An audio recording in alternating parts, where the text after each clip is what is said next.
मेरे प्यारे दोस्तों, स्वागत है आपका सृष्टि रिसर्च कोचिंग सेंटर के इस नए वीडियो में। मैं हूं आपका दोस्त। आज का टॉपिक परमाणु द्रव्यमान। परमाणु द्रव्यमान जो कि मोस्ट इम्पॉर्टेंट है फॉर केमिस्ट्री। देखिएगा, इसमें हम लिखवाएं तत्वों के प्रतीक तथा उनके द्रव्यमान, यानी कि तत्वों के प्रतीक क्या होते हैं। जैसे कि इससे पिछले वीडियो में आपको बता दिया गया कि प्राचीन तत्वों को कैसे समझे, प्राचीन तत्वों का क्या संकेत थे। इसमें भी बताया जाएगा कि क्या ज़रूरत पड़ी थी तत्वों के संकेत बनाना, क्या जरूरत पड़ी थी तत्वों के संकेत बनाना। लेकिन इससे पहले मैं आपको कुछ दिखाना चाहता हूं जो कि बोर्ड पे आपको दिखाई दे रहा है, तत्वों के प्रतीक तथा उनके द्रव्यमान। अर्थात तत्वों के प्रतीक, जो तत्व होते हैं उनका प्रतीक क्या है और उनका द्रव्यमान क्या है। क्योंकि द्रव्यमान को लेकर बहुत ज़्यादा लोग या बच्चे कन्फ्यूजन में रहते हैं कि द्रव्यमान को हम कैसे समझें, क्योंकि बहुत ज़्यादा प्रॉब्लम हो जाती है। लेकिन एक ट्रिक है जो कि आसानी से आप समझ सकते हैं कि सम है तो इसका द्रव्यमान क्या होगा, अब विषम है तो इसका द्रव्यमान क्या होगा। ठीक है ना। जैसे कि यहाँ पे दिखाई दे रहा है हाइड्रोजन। जैसे कि पहले इसको हाइड्रोजन को इसको समझाने से पहले मैं आपको कुछ बातें समझाने की कोशिश करूँगा कि क्या ज़रूरत पड़ी थी तत्वों के प्रतीकों को लाने का। क्या ज़रूरत पड़ी थी तत्वों के प्रतीकों को लाने का। किसकी बात कर रहे थे, क्या जरूरत पड़ी थी तत्वों के प्रतीकों का लाने का। जैसे कि अगर यहाँ पे हम बात करें हाइड्रोजन, किसकी बात करें बाबू, हाइड्रोजन, तो देखिएगा हाइड्रोजन को कितना बड़ा लिखा गया है, लिखा गया ना। अगर हम कहें कि हाइड्रोक्लोरिक अम्ल लिखिए, क्या लिखिए, हाइड्रोक्लोरिक अम्ल को लिखकर और पोटेशियम साइनाइड से अभिक्रिया कीजिए। चूंकि अभिक्रिया तो अभी आप लोग को पढ़ाया नहीं गया है और ना ही बताया गया है, लेकिन हाँ आप ये देखिएगा हाइड्रोजन और इसका संकेत आसान क्या है बाबू, H। इतना ज़्यादा लिखने से अच्छा क्या है, एक शॉर्ट फार्मूला लिख सकते हैं, हाँ या ना। इतना बड़ा लिखने से अच्छा है कि बस H लिख दें। H मतलब क्या हो जाएगा, हाइड्रोजन। अब इसके क्या देखना हमको, परमाणु द्रव्यमान। क्या देखना बाबू, परमाणु द्रव्यमान। तो हाइड्रोजन का परमाणु द्रव्यमान क्या होता है, एक होता है। चूंकि हमेशा याद रखिएगा कि जो परमाणु क्रमांक होता है, परमाणु भार का क्या होता है बाबू, 2 गुना होता है। मतलब परमाणु द्रव्यमान होता है वह परमाणु क्रमांक का कितना होता है, 2 गुना होता है। परमाणु भार को ही क्या कहते हैं, द्रव्यमान संख्या कहते हैं। क्या कहते हैं, परमाणु भार को ही द्रव्यमान संख्या कहते हैं। तो हम बात किए हैं कि जो परमाणु क्रमांक होगा, किसी भी तत्व का परमाणु क्रमांक, किसी भी तत्व का परमाणु क्रमांक जो उसका परमाणु भार होगा उसका क्या होगा, 2 गुना होगा। परमाणु क्रमांक आधा होता है, परमाणु भार क्या होता है, 2 गुना होता है, जिसे क्या कहते हैं, द्रव्यमान संख्या कहते हैं। ठीक है ना। इसमें हमको क्या याद रखना है कि क्रमांक होता है, ध्यान से सुनिएगा, जो परमाणु क्रमांक होता है वह आधा होता है किसके, परमाणु भार के। और जो परमाणु भार होते हैं वो किसके दुगने होते हैं, तो परमाणु क्रमांक के होते हैं। इसमें सम और विषम एक छोटा सा ट्रिक है, याद रखिएगा। जो सम होगा वह उसके लगभग दुगने के बराबर होगा, कहीं कहीं 20 से 15 से कम वाले में लगभग दुगने के क्या होगा, बराबर होगा। लेकिन जो विषम होगा ना वह दुगने से 1 अधिक, दोगुने से 1.5 अधिक होगा। कितना बात किया है, दोगुने से 1 अधिक और दोगुने से 1.5 अधिक रहेगा, इससे ज़्यादा कुछ नहीं रहेगा। ठीक है ना। तो जैसे कि यहाँ पे हाइड्रोजन का संकेत क्या हो रहा है, H। अब आपको समझ में आ रहा होगा कि हम लोग संकेत क्यों पढ़ते हैं। संकेत पढ़ने का मेन कारण क्या है कि बड़े भागों को न पढ़कर छोटे भागों में हम क्या करें, याद कर दें, जिससे हमको उसको याद करने में और रिएक्शन देने में आसानी हो जाता है। तो पहला कारण, संकेतों को छोटे में क्यों पढ़ा जाता है, तो संकेतों को छोटे में, तत्वों के संकेतों को हम लोग पढ़ने की आवश्यकता क्यों पड़ेगी, चलवा, क्योंकि आसानी से केमिस्ट्री में किसी भी भाग को याद किया जा सकता है, किसी भी तत्वों को आसानी से लिखने के लिए। किसी भी तत्वों को, हाइड्रोजन अगर बड़ा दिखाई दे रहा है ना तो इसको आसानी से लिखने के लिए H लिख सकते हैं। तो क्या H लिखना ज़्यादा कंफर्ट रहेगा कि यह हाइड्रोजन लिखना ज़्यादा कंफर्ट रहे, H लिखना ना। यही कारण है कि तत्वों को आसानी से लिखने के लिए किसका प्रयोग किया गया बाबू, प्रतीकों का या संकेतों का। समझ रहे हैं ना। उसी तरह से अगर हम कार्बन की बात करें तो कार्बन का संकेत क्या होता है, C होता है। क्या होता है, C। अब इतना बड़ा लिखने से अच्छा है कि सिर्फ C नहीं लिख सकते हैं। हाँ, अब देखिएगा कार्बन का परमाणु क्रमांक कितना होता है, 6 होता है। 6 दूना 12, 2 गुना हुआ। उसके बाद से देखिएगा नाइट्रोजन, किसका, नाइट्रोजन। नाइट्रोजन का परमाणु क्रमांक कितना होता है, देखिएगा नाइट्रोजन को हम लोग किससे डिनोट करते हैं, N से। किससे, N से। और N इसका परमाणु क्रमांक कितना होता है, 7, और 7 दूना कितना हो जा रहा है, 14। देख रहे हैं। उसी तरह से क्या हो जाएगा, ऑक्सीजन। ऑक्सीजन का परमाणु क्रमांक देखिए, ऑक्सीजन को किससे डिनोट करते हैं, तो O से। किससे, O से। अब इतना बड़ा ऑक्सीजन लिखने से अच्छा है कि हम सिर्फ O लिख दें, क्या आसान होगा। इसलिए तो हम लोग पढ़े हैं ना कि बड़े चीज़ों को न याद करके, बड़े चीज़ों को न लिख कर छोटे चीज़ों को लिख दें, तभी ना आसान होगा। जैसे कि हम आपसे बताएं मशीन की ज़रूरत क्यों पड़ती है। क्या इंसान काम को नहीं कर सकता है? कर सकता है कि नहीं कर सकता है? इंसान अगर जब तक मशीन का निर्माण नहीं हुआ था सन 1853 के पहले, तो क्या मशीन, क्या उससे पहले हम लोग औद्योगिक क्रांति में आगे नहीं बढ़े थे? क्या हम लोग अपने कार्य को नहीं कर रहे थे? कर रहे थे ना, कर रहे थे कि नहीं? बिना यंत्र के माध्यम से अपने कार्यों को कर रहे थे। लेकिन जहाँ एक जगह 1 दिन करना चाहिए वहाँ 100 दिन लगता था, जहाँ 2 साल करना चाहिए वहाँ 10 साल लगता था कि नहीं? फिर भी होता था ना कार्य को। लेकिन मशीन की जरूरत क्यों पड़ी? मशीन की जरूरत क्यों पड़े? क्योंकि कार्य को आसानी से, सुविधापूर्वक, आसानी से, जल्दी से किया जा सके, कम समय में अधिक कार्य किया जा सके, तभी ना आवश्यकता पड़ी कारों को। क्या हम लोग पहले कपड़ा नहीं पहनते थे? पहनते थे। क्या इससे पहले मशीन का निर्माण नहीं हुआ था तो हम अनाज को भूसा से अलग नहीं करते थे? करते थे कि नहीं करते थे? लेकिन फिर भी हमको मशीन की आवश्यकता क्यों पड़ी? क्योंकि बहुत ज़्यादा अनाजों को निकालने के लिए कम समय में ज़्यादा हम क्या करते, फसल उत्पाद कर सकते हैं, अनाजों को निकाल सकते थे, कम समय में ज़्यादा वस्त्रों का निर्माण कर सकते थे। किसके माध्यम से चलवा? तो मशीन के माध्यम से। उसी तरह से क्या हम केमिस्ट्री में संकेतों को नहीं पढ़ेंगे तो कोई केमिस्ट्री नहीं जानेंगे। लेकिन जहाँ कम समय में ज़्यादा लिखना चाहिए वहाँ पे अधिक, मतलब कम समय में अधिक समय में कम लिखेंगे। समझ रहे हैं ना? तो अपने समय को बचाने के लिए, किसको? अपने समय को बचाने के लिए हम क्या किए थे? केमिस्ट्री को संकेतों के रूप में लेकर आए थे। समझ रहे हैं ना? क्योंकि अगर इसको संकेतों के रूप में लाएंगे, चूंकि हम आपसे बताए थे IUPAC, क्या है IUPAC? International union pure and applied chemistry. इसी के तहत ना इसका निर्माण किया गया है। बहुत सारे देशों में हाइड्रोजन को कुछ और नाम से, ऑक्सीजन को कुछ और नाम से जाना जाता कि नहीं? अगर दूसरे देश, जर्मनी का वैज्ञानिक हमारे पास आता, कहता है, तो हम कहते हाँ हुई हाइड्रोजन, हम कहते हाइड्रोजन, वो कहते तो हम लोग क्या समझते चलवा? नहीं समझते। यही कारण है कि किसका निर्माण किया गया था चलवा? IUPAC। AC है ना, C, क्या इसका फुल फॉर्म होगा? International union pure and applied chemistry. सब जगह एक जगह इकट्ठा होके तत्वों के विषय में बताए लोग ना बाबू। तो उसी के तहत इसको हम लोग क्या कर दिए? याद कर लिए। और संकेतों की जरूरत पड़ी कि बड़ा बड़ा न लिखे, छोटा छोटा हम लिखना सीखे। तो हमको संकेतों के लिए कह लो कि एक काम किया जाए, संकेतों को याद करने का ना, या संकेत बनाने के लिए ना, प्राचीन भाषा में चांद को लिए थे। आपको बताया है, वीडियो भी बनाया है उसका। अगर वीडियो नहीं देखें तो वीडियो के डिस्क्रिप्शन में लिंक, आप जरूर जाके देखिए। छोटे छोटे चांद बना दिया गया था, तारा बना दिया गया था, उसी के बाद से गोला बना दिया गया था, उसमें गोला में गहरा गोला बना दिया गया था। बनाया गया था कि नहीं? याद करने के लिए चलवा। तो इसमें कन्फ्यूजन नहीं रहेगा। पता चले छपैया हो तो हल्का गोला की जगह गाढ़ा गोला हो जाए, तो गोल्ड की जगह आर्सेनिक हो जाए। होता था कि नहीं होता था बाबू? यही कारण है कि उन्होंने इसको कंफर्ट न समझकर, प्राचीनतम भाषा को कंफर्ट न समझकर संकेतों का प्रयोग किए लोग। उन्होंने कहा था कि एक काम किया जाए, तत्वों के पहले अक्षर को ही ले लिया जाए। तत्वों के पहले अक्षर को क्या किया जाए? लिया जाए। तो बहुत सारे कहे लोग, हाँ आइए बताइएगा, तत्वों के पहले संकेत को ले रहे हैं तो बहुत से ऐसे होंगे जिनमें एक के नाम से आ जाएगा। तो उन्होंने कहा था ठीक है, कोई बात नहीं, तत्वों के पहले अक्षर और तत्वों के बाद वाले अक्षर को, और उसके बाद से एक और अक्षर को ले लिया जाएगा। मतलब तत्वों के पहले अक्षर से लेकर 3 अक्षर था। देखिएगा, यच हाउ मैंने, यच मतलब हाइड्रोजन, तो पहला अक्षर लिया गया है, के नहीं होगा, यहाँ पे क्या होगा? सी होगा। कार्बन के विषय में आपको बताया जाएगा एकदम विस्तार से कि कार्बन वास्तव में है क्या। क्या कार्बन के विषय, कार्बन के बिना हम अपने जीवन की कल्पना कर सकते हैं? तो मेरे हिसाब से नहीं। समझ रहे हैं? मेरे हिसाब से कार्बन की कल्पना हम अपने जीवन में कर ही नहीं सकते बिना उसके बिना। समझ रहे ना? चला, यही कारण है कि कार्बन को एकदम विस्तार से एक चैप्टर ही बताया जाएगा। उसके बाद से देखिएगा, नाइट्रोजन है ना बाबू, तो देखिएगा एन से है, ऑक्सीजन आएगा ना, तो इसमें क्या आ जाएगा? ओ है। और उसके बाद से देखिए सोडियम है ना, तो सोडियम को यस्सो कहा गया। तो जब यस्सो कहा जाएगा तो दिक्कत हो जाएगा, इसलिए सोडियम को लैटिन भाषा में, कौन सी भाषा में चला? लैटिन भाषा में क्या रख दिया गया? यन्ने। तो सोडियम को क्या रख दिया गया लैटिन भाषा में? यन्ने रख दिया गया। समझ रहे ना? सोडियम कौन सी भाषा है? लैटिन भाषा है। लैटिन भाषा में इसको क्या रखा गया? यन्ने। समझ रहे ना? उसके बाद से आ गया मैग्नीशियम। क्या गया? मैग्नीशियम। तो मैग्नीशियम को क्या रखा गया? देखिएगा, मैं यम जी है तो मैग्नीशियम जी कहे ना, पहला अक्षर और दूसरा अक्षर, उसके बाद से तीसरा अक्षर। तो पहला अक्षर क्या है? एम, और दूसरा अक्षर क्या है? जी। तो एम जी है, मैग्नीशियम हो गया। उसके बाद से फिर से क्या है?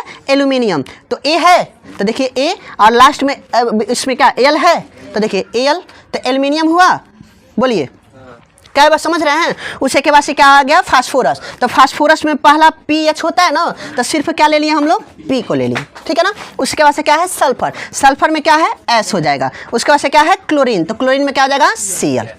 क्या ये बात समझ में आया। तत्वों के संकेत आपको समझ में आया। मुझे उम्मीद है कि आप जरूर समझेंगे कि तत्वों के संकेतों को हम क्यों समझते हैं, क्या कारण है कि तत्वों के संकेत हमको ज़्यादा जरूरी है। हम क्या लिखने में आसानी के लिए तत्वों के संकेतों को पढ़ना और लिखना ज़्यादा ज़रूरत होता है, ठीक है ना। उसके बाद से देखिएगा कार्बन का कितना बताया है, कार्बन का परमाणु क्रमांक कितना होता है, 6। तो इसका परमाणु भार कितना हो जाएगा, 12, यानी कि द्रव्यमान संख्या, परमाणु द्रव्यमान।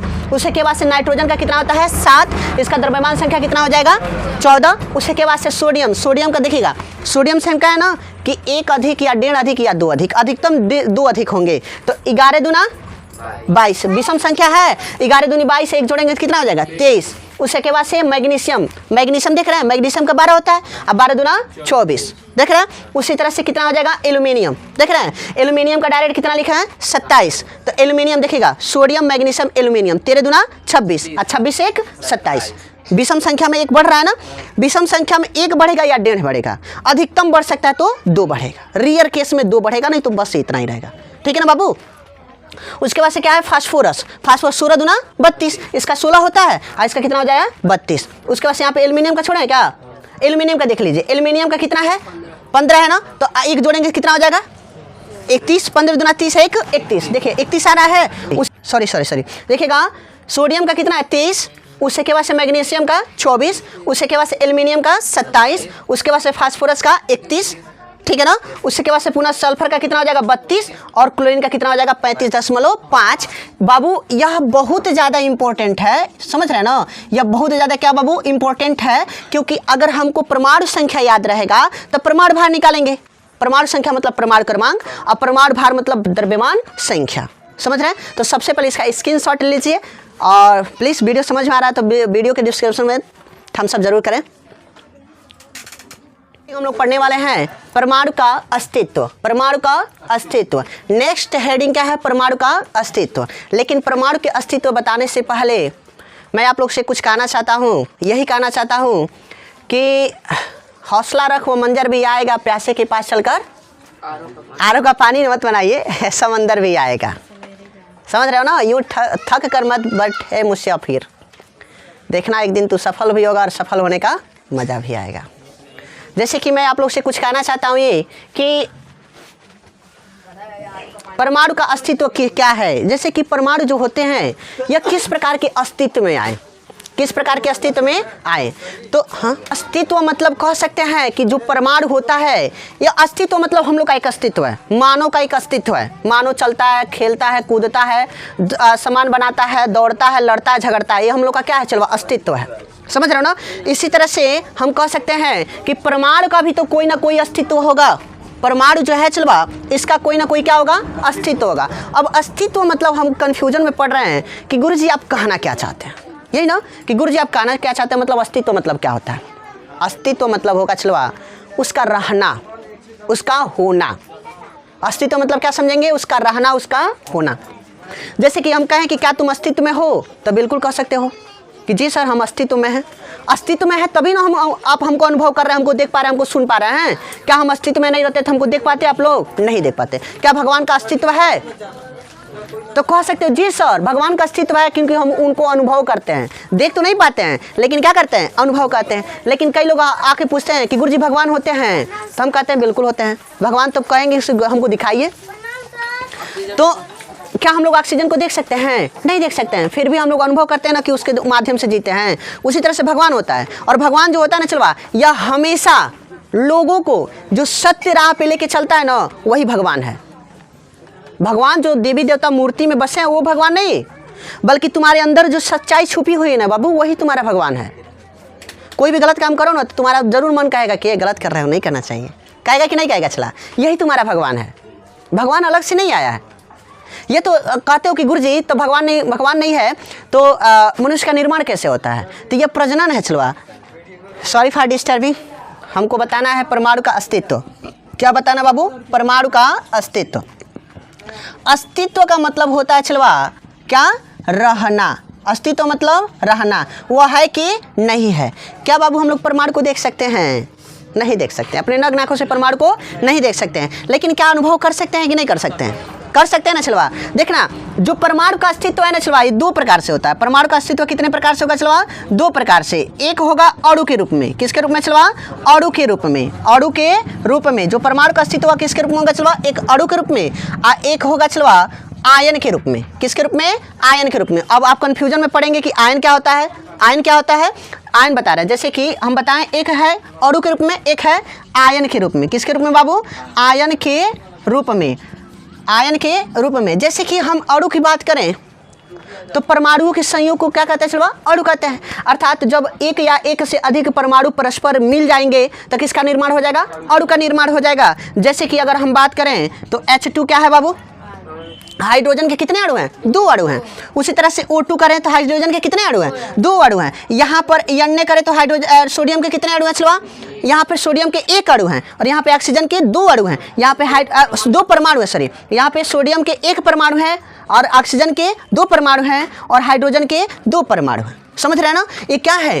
परमाणु हैं। क्या है? परमाणु हैं। अब अणु की बात किया जाए तो देखिएगा 2H1, बताइएगा इसका मतलब क्या होगा कि यहाँ पर हाइड्रोजन के 1 परमाणु और 2 अणु हैं। क्या बात किया है? हाइड्रोजन के 1 परमाणु और 2 अणु हैं। समझ रहे हैं? उसी तरह से अगर हम बात करें 2O2 तो क्या समझेंगे कि यहाँ पर ऑक्सीजन के 2 परमाणु और 2 अणु हैं। यहाँ पे ऑक्सीजन के 2 परमाणु और 2 अणु हैं। उसी तरह से यहाँ पे अगर हम बात करें 2Na का तो क्या समझेंगे कि सर यहाँ पे सोडियम के 1 परमाणु और 2 अणु हैं। समझ रहे हैं? जो गूढ़ा के सम सीना तान के रहेगा वो क्या है बाबू?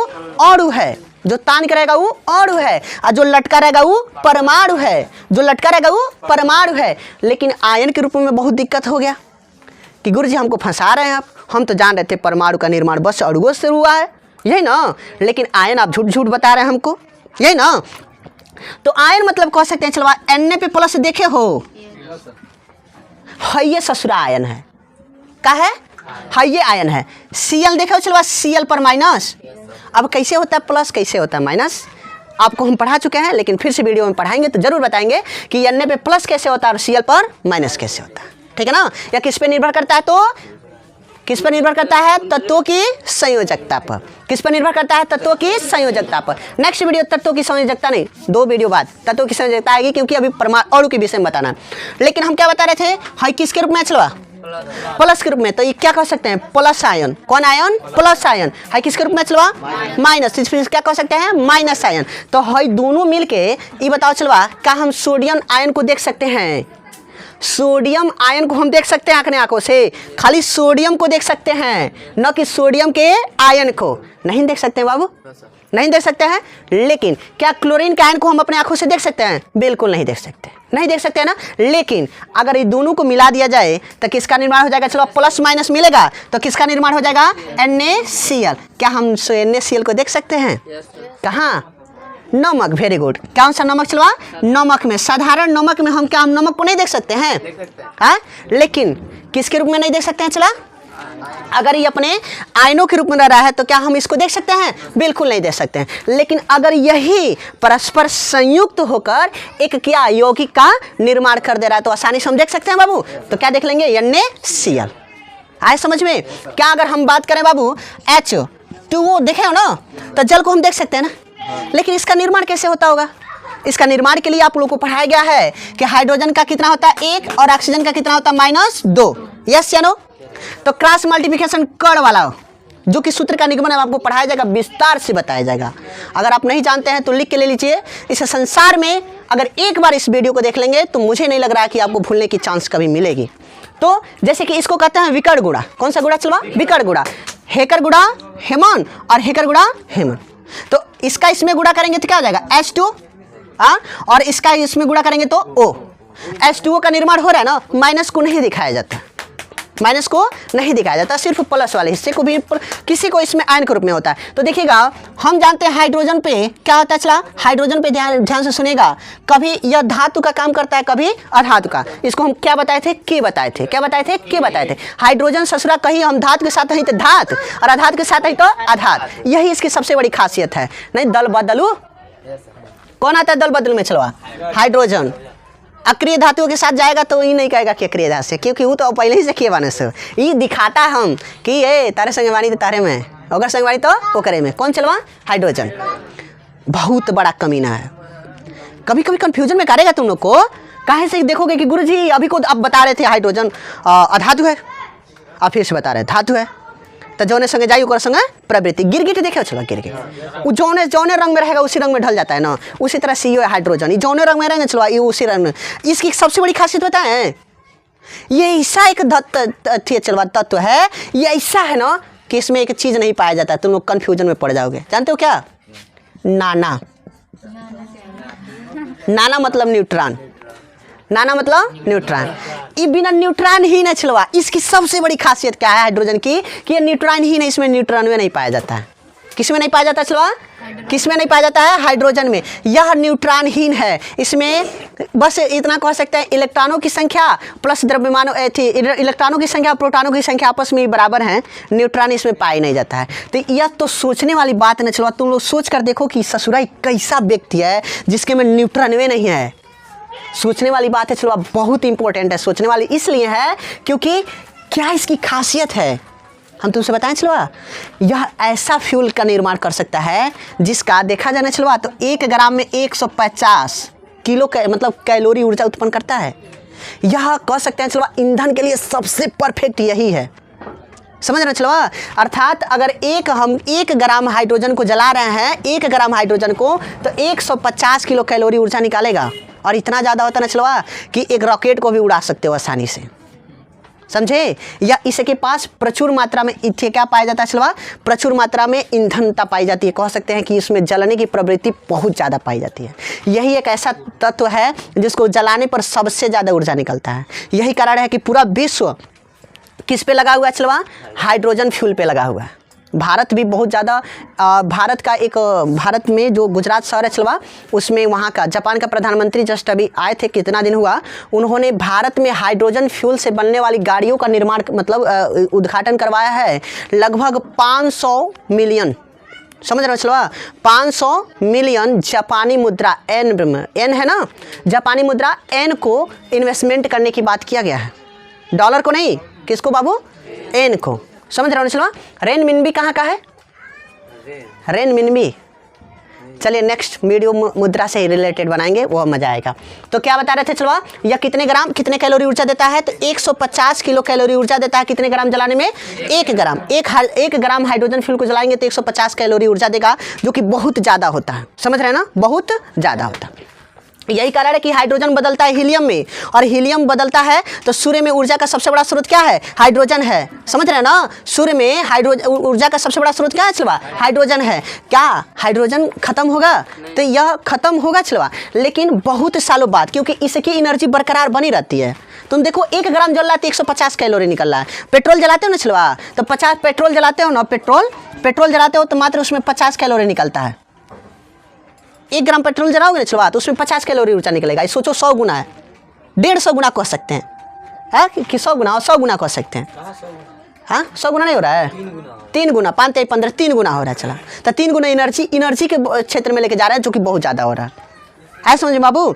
तो हम किसका बात कर रहे थे चलवा, है देखिएगा। H2 का मतलब क्या समझेंगे, हाइड्रोजन के 2 परमाणु, और O2 का मतलब ऑक्सीजन के 2 परमाणु, सोडियम के 1 परमाणु। लेकिन 2H1 का मतलब क्या समझेंगे, दो देखिएगा, हाइड्रोजन के 1 परमाणु, हाइड्रोजन के 2 अणु।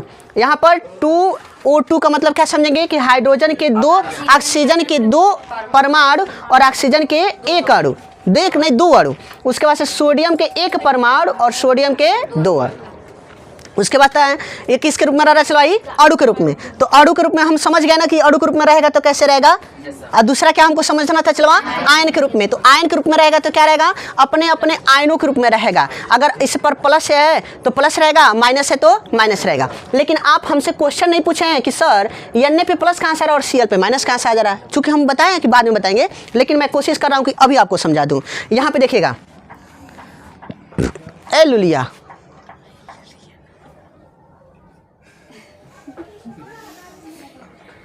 अब लेके आएंगे वीडियो के सामने।